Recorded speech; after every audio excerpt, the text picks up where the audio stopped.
Salut les amis, j'espère que vous avez la forme. On se retrouve pour l'analyse d'un nouveau projet de crowdfunding immobilier. On est sur la première brique et on va analyser le projet Le Virtuose. Vous allez voir, c'est à Montpellier. La collecte aura lieu le 3 mars à midi.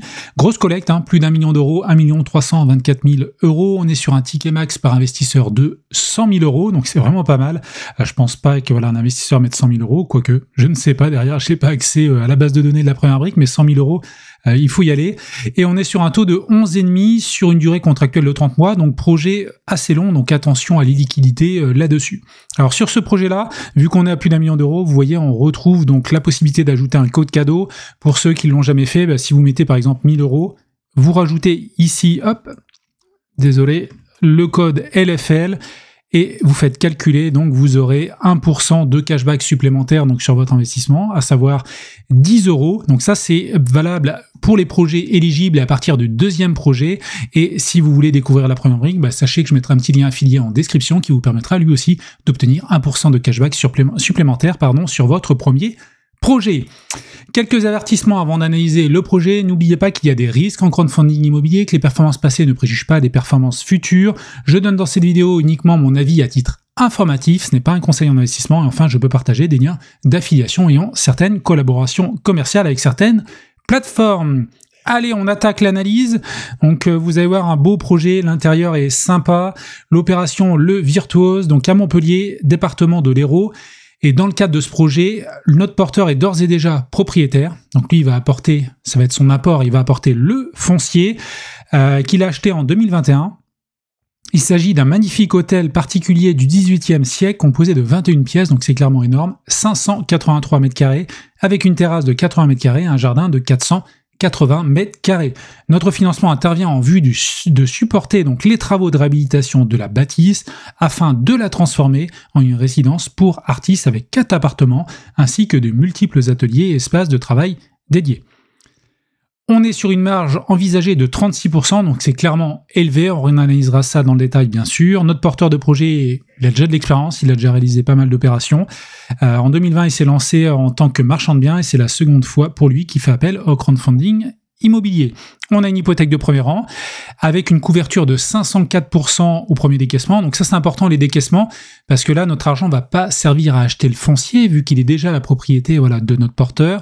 Mais nous, derrière, à chaque fois qu'on va apporter ne serait-ce que 50 000, 100 000, 200 000 euros, ça va être sur facture. Et petit à petit, on va lâcher l'argent, mais bien entendu, le bien va prendre de la valeur. Dès que la toiture, vous allez voir, la toiture va être revue.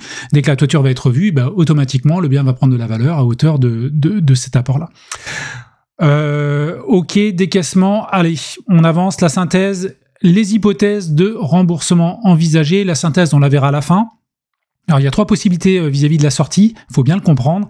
La première option, c'est une exploitation du bien donc par des sociétés de production ou de tournage de films, donc là il va louer et évidemment il va donc récupérer de l'argent de là-dessus, plus collecte de fonds publics, donc il va essayer de faire appel à certaines, pas astuces j'ai envie de dire, mais du mécénat, obtention de subventions, pour lesquelles a priori il pourrait récupérer 575 000 euros, donc c'est un sacré budget. Alors vous allez voir, cette somme-là est inclue dans la marge, mais si on la retire, on reste quand même à une marge aux alentours de un peu plus de 20%, alors que de base elle est à, j'ai oublié, 36%. Donc ça, on fera une petite évaluation en retirant donc les 575 000 euros. Donc ça, c'est l'hypothèse numéro 1. On exploite le bien, on a des rentrées d'argent, on essaie aussi d'obtenir des subventions. Deuxième possibilité, donc si la mise en place de l'hypothèse numéro 1 n'aboutit pas, on activera donc un remboursement de notre investissement à partir de 22 mois. Après le financement, donc il y aura une clause dans le contrat qui va imposer en fait globalement la mise en vente du bien, sachant que ce bien, vis-à-vis de l'actuel et des travaux qui seront réalisés, il y a eu des estimations donc réalisées par un commissaire aux apports et ça vaudrait globalement entre 3,2 millions et 4,8 millions une fois les travaux achevés. Donc cette opération permettrait donc la marge, on reviendra tout à l'heure. Et il y a une troisième option, en dernier lieu, notre porteur se réserve aussi la possibilité de faire appel à un financement bancaire, n'ayant à ce jour aucune dette autre que la première brique adossée à ce projet.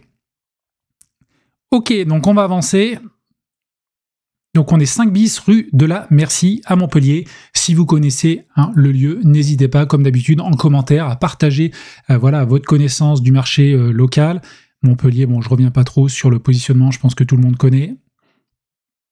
Alors, on est dans le cœur, hein. On est pas mal placé ici. Ça met un petit peu de temps à s'actualiser. Voilà une vue donc de la rue, avec des petits bâtiments sympas. Et nous, on est sur ce côté-là. Alors, vous verrez mieux sur l'emprise cadastrale. La bâtisse, elle est de ce côté-là. Alors, il y a une entrée ici, je pense. Je pense que le portail est relié à cette... et il y a une entrée également ici. Donc, je pense que tout ça, là, je vais m'avancer encore un petit peu pour vous montrer. Toute cette partie-là fait partie du bien. Donc, effectivement, il y a besoin de faire un petit ravalement de façade. Apparemment, la toiture va être touchée. Et puis, pas mal de petites choses. Alors, population sur Montpellier, c'est très demandé, hein, comme souvent, au sud. 315 000 habitants. Revenu annuel moyen à 23 000 €. Inférieur à 35 décibels. Effectivement, il n'y a pas de gros axes à un côté. Ici, il y a un axe, voilà, je pense, passant, peut-être une... Je ne sais même pas si c'est pas piéton. Ah non, c'est le tram qui doit passer, effectivement. Il y a un tram à Montpellier. Environnement du projet, ok. Donc voilà le bien. Alors là, vous allez voir, les visuels sont quand même assez sympas. C'est une belle bâtisse, hein, avec le parc. Donc là, je pense que... Alors, je sais pas s'il y a une ligne budgétaire pour améliorer l'extérieur. On va regarder. Mais l'intérieur, ouais, ça a l'air vraiment sympathique. Là, l'idée, c'est probablement de monter un petit peu en gamme pour arriver à le louer à des studios de production ou ce genre de choses. Et ça a l'air sympa, hein, cette petite bibliothèque. Très lumineux ici. Une chambre. Voilà, sûrement ils vont revoir peut-être les tapisseries. Après, ça dépend si c'est classé ou pas. J'ai pas vu d'éléments là-dessus, mais ça se trouve, il y a peut-être quelques contraintes par les architectes de France pour faire les travaux. Donc à suivre sur cette partie-là. Et là, sûrement, voilà, des espaces à réaménager sous le toit. Probablement des petites choses à faire. Des escaliers en pierre. Très très chouette, hein. Belle bâtisse. Encore quelques visuels. Une petite fontaine à l'extérieur. Une petite mare. Et d'autres visuels encore et encore. N'hésitez pas à analyser, hein, bien sûr, dans le détail, si le projet vous intéresse, hein, ces éléments-là. Alors là, on voit le toit et on voit sûrement un petit patio avec pas mal de luminosité à ce niveau-là. Allez, on avance. Emprise cadastrale, comme je vous disais, donc moi j'étais là tout à l'heure, donc là il y a une petite entrée. Je pense que c'est pas sûr en fait que j'ai un petit doute. Parce que là, je vois une petite maison à ce niveau-là. On va retourner voir. Je me demande si la petite maison, c'est ça. Alors, est-ce que la clôture s'arrêterait là et ça fait partie de la maison d'à côté? J'ai un petit doute. On est sur quel numéro ici? Le 5. Et nous, on est sur... C'est le 5 bis ou c'est le 5? 5 bis. Donc, probablement que l'ouverture, là, sur la partie gauche, c'est pas la même maison. Donc, nous, on doit être situé ici. Et donc, le jardin doit s'arrêter globalement à peu près par là. Alors, bilan prévisionnel financier. Donc, le foncier, il a été acheté à 1 050 000 €. Donc, ça, c'est fait. Donc, ça sera l'apport de notre porteur de projet. Nous, on va rajouter un peu plus d'1 million d'euros qui va permettre donc de financer les travaux, toute cette partie-là, maîtrise d'œuvre, architecte, études juridiques, études économiques, commissaire aux comptes, ok, et les frais de la première brique. Donc, globalement, c'est nous qui allons apporter cette somme-là. Et lui apporte déjà quand même 1 million d'euros. Vous allez voir, c'est aux alentours d'un apport de un peu plus de 40%. On est sur un prix de revient donc de 2 400 000. Ici, il a intégré donc l'hôtel particulier avec la surface et le jardin, 3 200 000 €, 575 000 € donc de subvention prévisionnelle. Voilà, alors il fait une marge donc d'1 368 000 €. Si on retire donc les 575 000 €, on arrive globalement aux alentours des 20%, ce qui reste quand même aussi déjà une très bonne marge. Donc on peut espérer aussi qu'il récupère peut-être pas 575 000 €. Voilà, ça dépend de l'État, ça dépend de beaucoup de choses. Est-ce que c'est des subventions privées ou autres? Néanmoins, voilà, même s'il arrive à grignoter 200 300 000, on reste quand même une marge au-delà de 20%, donc ça c'est pas mal du tout. On a un prix de sortie de 5 489 €, donc ça on va voir. Après, ça reste quand même un bien particulier, donc difficile à évaluer le prix. Alors je vais descendre un petit peu. Vis-à-vis des travaux, ouais, je voulais aussi analyser un petit peu. Les grosses lignes, c'est la toiture. Les fenêtres, bon, isolation, ça c'est top de faire ça. 15% d'aléas, donc ça aussi c'est positif, hein. Généralement on a plutôt 5%, même des fois on a eu 0%, des fois 10%, et 15% c'est pas mal du tout. La terrasse verrière, 30 000 €, donc il y aura vraiment belle valeur ajoutée, cuisine, salle de bain, sol, escalier. Vous voyez, pas mal de lignes, hein. Un gros budget travaux quand même, 900 000. Ce qui est intéressant derrière, c'est que nous, on va apporter que des petites lignes. Donc, je sais pas par quoi il va commencer, on va apporter peut-être 100 000 €, 200 000 €. Et évidemment, si le projet s'arrête à ce niveau-là, on a quand même une couverture, et on en reparlera tout à l'heure, hypothécaire vis-à-vis du bien, parce que le porteur de projet apporte 1 50 000 000. Donc même si on donne que 300 000 € de travaux et qu'il y a un problème sur le projet, il faut toujours penser au pire, même si c'est rare, et ben écoutez, on aura apporté 300 000 € sur une valeur de foncier d'1 million. Donc notre couverture reste quand même très très bonne. Et puis, si les travaux, les 30% sont réalisés, le bien prendra de la valeur également, s'il y a une vivance aux enchères ou ce genre de choses. Donc c'est ça qu'il faut avoir un petit peu à l'idée. Sachant qu'à mon sens, après, c'est plutôt une estimation pessimiste, mais pourquoi pas le faire, vu qu'on a la possibilité de retirer les subventions, comme j'ai dit tout à l'heure, de 575 000 € et d'aller plutôt vers une marge aux alentours de 20%. À vous de faire les calculs, mais au-delà de 20%, on retire les subventions, ça sera du bonus. Donc même à 20%, écoutez, la première brique aurait pu d'ailleurs présenter le projet de cette manière-là, en disant... Écoutez, on a 20% hypothèse basse et 36% de marge hypothèse haute s'il y a des subventions. Voilà, ça aurait pu être possible. Donc concernant les travaux, on a vu, l'urbanisme, il a été purgé depuis le 3 juin 2024. Donc ça fait un petit moment, je pense que le porteur de projet a ça en tête. Peut-être qu'il a voulu le faire sur fonds propres à une période et puis qu'à un moment donné, il s'est décidé de solliciter et de faire appel au crowdfunding immobilier. Et concernant la préco, alors comme on l'a dit tout à l'heure, c'est pas l'option numéro 1, c'est la deuxième option, et la troisième c'est le refinancement bancaire. Donc ça, c'est à partir du 22e mois, il y aura une clause dans le contrat signé entre le porteur de projet et la première brique qui fera que le porteur de projet sera obligé de mettre en vente le bien. Donc ce qui fait que le projet globalement pourrait être alors dans la moyenne par rapport à la première brique, je pense qu'on est à moins, on est sur une durée globalement plus longue. Voilà, donc attention à votre exposition et vis-à-vis de liquidité, mais je vous rappelle que quand vous investissez, il faut investir de l'argent dont on n'a pas besoin. Voilà, 1, 2, 3, 4 ans, 5 ans, parce qu'en crowdfunding immobilier, il peut se passer beaucoup de choses, tout comme dans l'immobilier. Alors, vis-à-vis du prix de sortie, 5 489 €, vous voyez qu'on est dans la fourchette haute du marché à 5 634 sur toute la ville de Montpellier. Donc, on a eu, c'est basé sur l'estimation du commissaire aux comptes. Donc, ça, bien entendu, c'est par rapport quand les travaux seront réalisés. Le prix visé est situé dans la fourchette haute des prix pratiqués à Montpellier, ce qui s'explique par le fait que notre porteur propose à la vente un bien d'exception. Donc ça, c'est clair, le bien est très particulier et intéressant, entièrement rénové. Néanmoins, attention, vous savez, quand on vend des gros volumes comme ça à 500, 600 mètres carrés, évidemment, le prix au mètre carré peut être baissé un petit peu. Là, on est quand même sur un bien d'exception, quand même bien placé. Donc voilà, c'est pas choquant d'avoir ce type de prix-là. Alors, on va regarder quand même par rapport... Alors, si on considère une maison, vous voyez la fourchette haute sur la rue. Et je réexplique, cela... Quand on regarde, on est plutôt dans le centre de Montpellier. Vous voyez, ça va assez loin, Montpellier, et toute la communauté urbaine. Mais là, on est vraiment dans le centre, clairement. Donc ça, c'est positif de regarder donc le prix au mètre carré dans la rue. Et là, on a une fourchette haute de 6 958 €. Donc bien plus haute par rapport à ce qui est affiché ici sur la plaquette. Donc ça, c'est une chose. Concernant l'évolution du marché, écoutez, principalement ces appartements. Il y a eu une grosse baisse depuis 2 ans.